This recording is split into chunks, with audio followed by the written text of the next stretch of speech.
Hi, guys. This is video number 3. Technology is being a little shish kebab for me today. All right. So here is what is happening. We are going to start our motivation project. Today is the first day. One of the reasons why this is so late in being posted, besides the technology issues, is because I wanted to do this first with like real life humans, and explain it and see how we could, make it more clear for the people who are doing this virtually. I wanted to make sure that this project was something that made sense from the get-go. I was afraid that if I just pop it onto Schoology, that we probably would have needed a little bit more guidance. So that is the purpose to this video. To go ahead and get started, we have this motivation project. This, as you know, this is my first year teaching it and teaching psychology. And so I created this project with the purpose that I want to see us applying those ideas from the textbook and seeing them in real life. To me, that's what psychology is all about. Is okay, well, here's a theory. Let's go see how people actually react to it.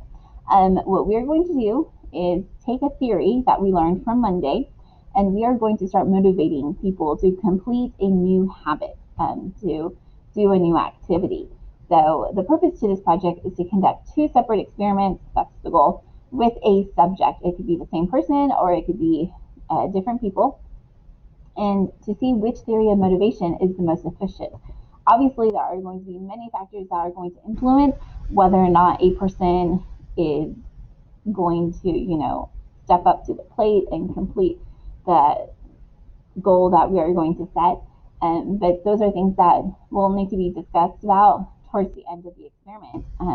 If, something unexpected were to happen and that person is no longer able to complete that goal, then that needs to kind of be addressed.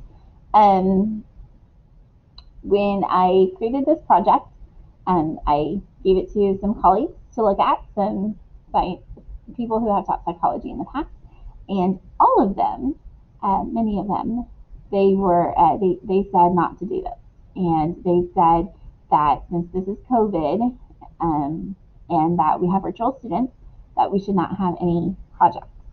They also said that because I am a first year teacher, that we shouldn't be doing any projects because lecture is the best way to do it. So I am not going to talk bad about other teachers. However, I am just going to let you know that lecturing all day, every day is not my cup of tea. That's not why I'm a teacher. I want to see students actually doing things with the things that they are learning. I want to see them being involved, and I want them to come up with their own conclusions and, discuss, how all of these different theories worked for them. So that is the purpose to this project.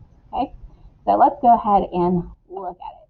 First, we are going to look at goals. You are going to come up with a goal for a person that you would like to do an experiment with.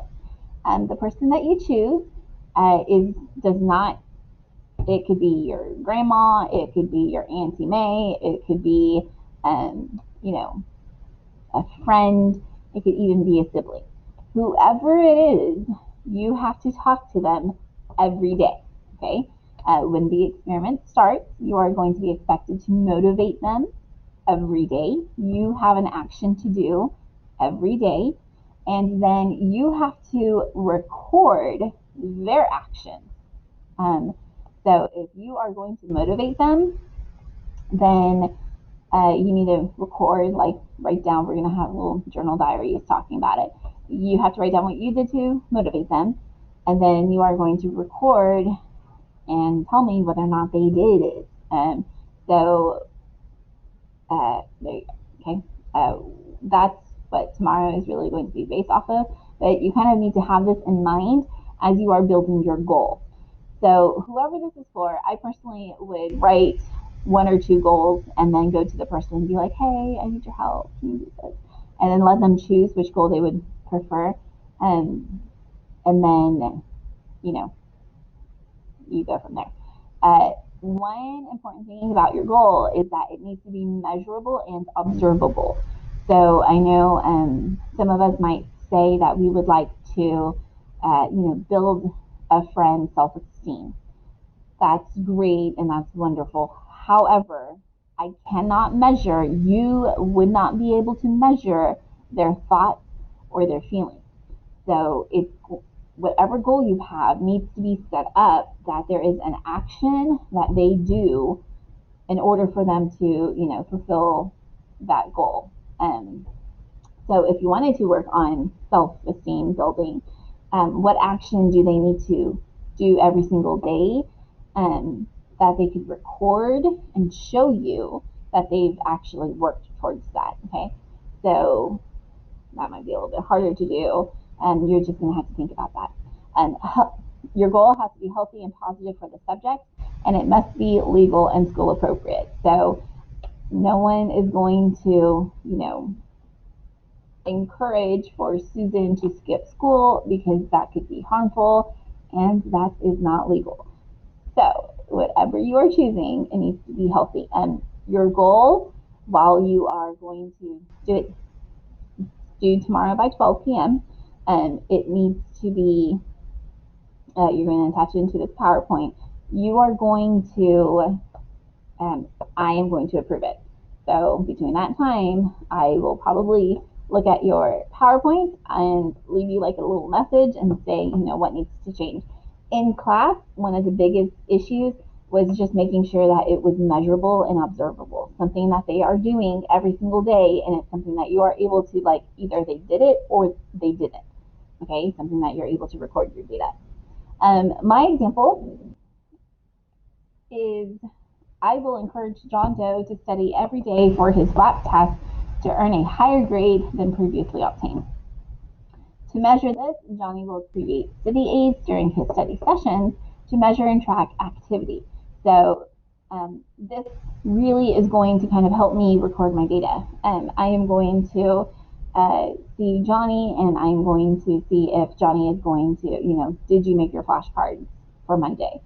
No, you didn't. So, okay, then it wasn't successful. Then on Tuesday, it's like, okay, well, did you do like a visual graph to kind of help with your studying? Yes or no? So that it needs to be something that either they did it or they did it. Okay, something that you're able to see and track. Let's look at some suggestions. So these are some suggestions that the kids in class were kind of thinking of, and that's where we started like tweaking. One person encouraged his sister to go jogging, that the sister used to be a good jogger and now, they've kind of stopped it. So he's like, okay, I'm going to tell my sister and I'm going to motivate her. And so this is something that is super easy to track. Okay, either the sister went to jog that day or she didn't. Remember, you have to motivate them. So that was like something that the person is going to need to think about. Are they going to like turn off the TV and be like, hey, we need to go jogging? Or are they going to, just say, hey, you should go jog, and kind of leave it like that. Another, quite a bit of kids actually talked about the second one, helping sibling and friends clean a room. So I had one person who said that their sister leaves trash everywhere, and so that was going to be how they're going to motivate them. It's like, hey, you should pick up your trash. And then another person said how their friend kind of has a messy room and doesn't put things where they need to be. So they're going to encourage that friend to pick up after themselves. The one thing that kind of concerns me with this is once they do it on one day, then what are they doing on the consecutive days? So if they pick up all of their trash, then there's no more trash to pick up on the next day. So just kind of like keep that in mind, because there needs to be an action required from them every single day. So just if they really do make a mess every single day, then I guess you're good there. The person who said about cleaning the room, I guess, making sure that like dirty clothes are always put up. I can't really think of things that like you would make a mess every single day of.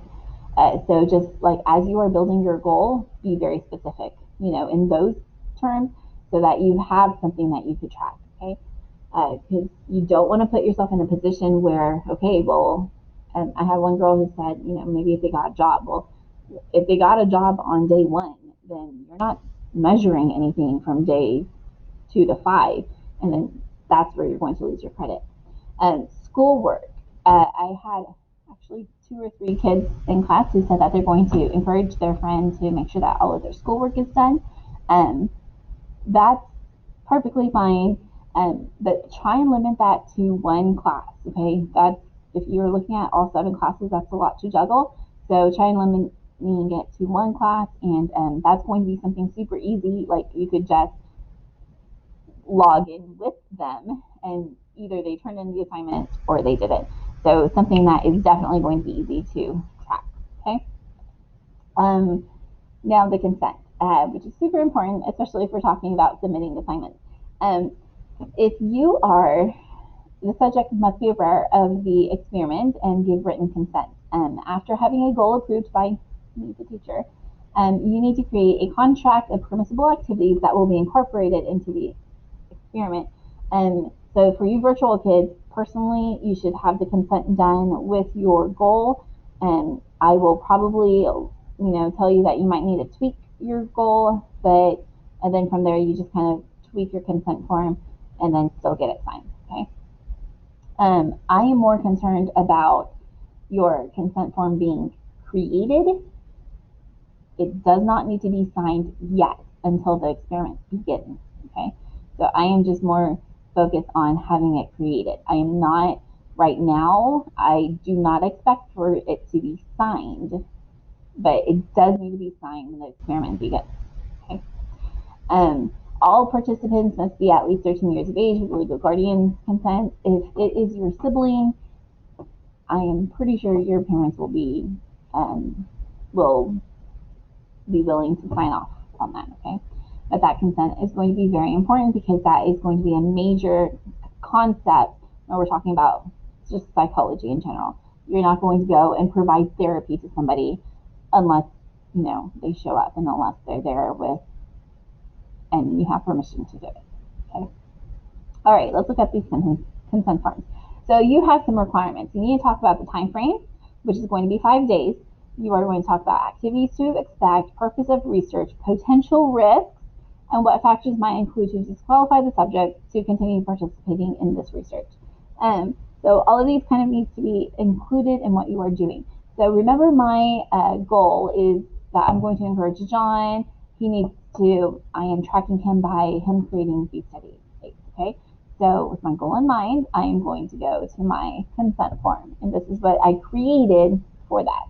The first part, I have it all different colors to kind of match, so you can see how I am addressing each of these bullet points. Okay, so Johnny agrees to the goal of studying every day for 5 consecutive days.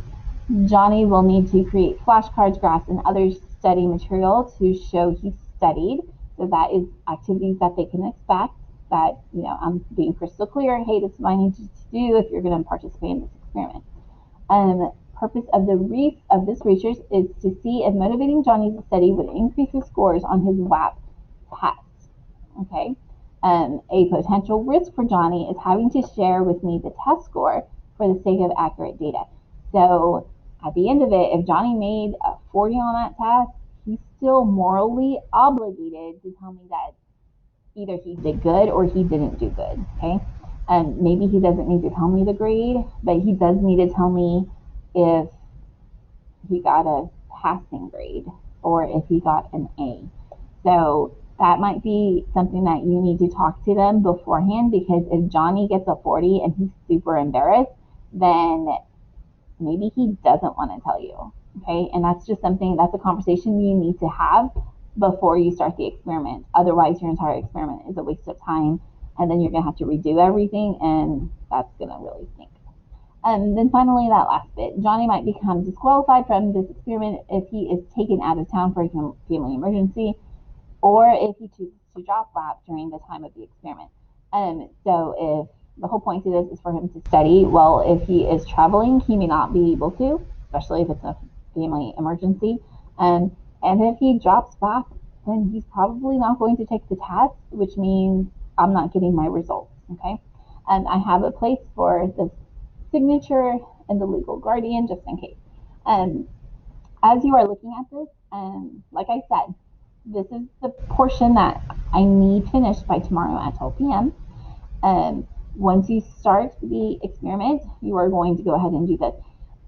When you are submitting this, if it is okay for you to do it on paper, okay, just write it out on paper and then having the person sign it on paper. I need a signature. If you have a device that allows for touchscreen signing, all power to you. Cool, great, fantastic. But I need that signature, whether it is a signature with a touchscreen or a signature using pen and paper, whatever it is. But if you're using a paper, you cannot just have typed this and then have them just write their name on a paper. Like the entire contract has to be there. Okay. Yeah.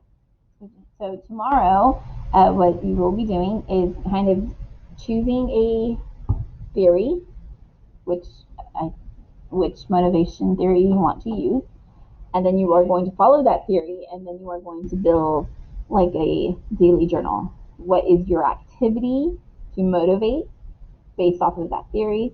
And then you're going to have room for what kind of actions are we looking for from the subject in order for us to determine whether or not they were successful in completing that goal for that day. Every day you need to do something and they need to be doing something. Okay, so that's tomorrow's problem. So hopefully this makes sense. If it doesn't, if you have any questions, make sure you log into Zoom at 12 tomorrow. I will do my best to try and read all of your goals as quickly as I can so that we could go ahead and get started. I am really hoping that you could start this experiment on Saturday, um, but but the experiment only takes 5 days, and the experiment must end on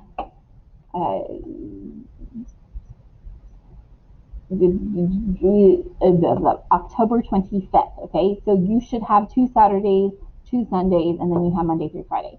So I wanted for you to have 2 weekends to kind of work around for you to do this experiment that is going to last 5 days. Okay, I know that's probably going to get tedious, especially with those daily check-ins. But I think that is going to, that's what you got to expect when you're working with experiments. Hopefully this works out great. Like I said, log into Zoom if you have any questions.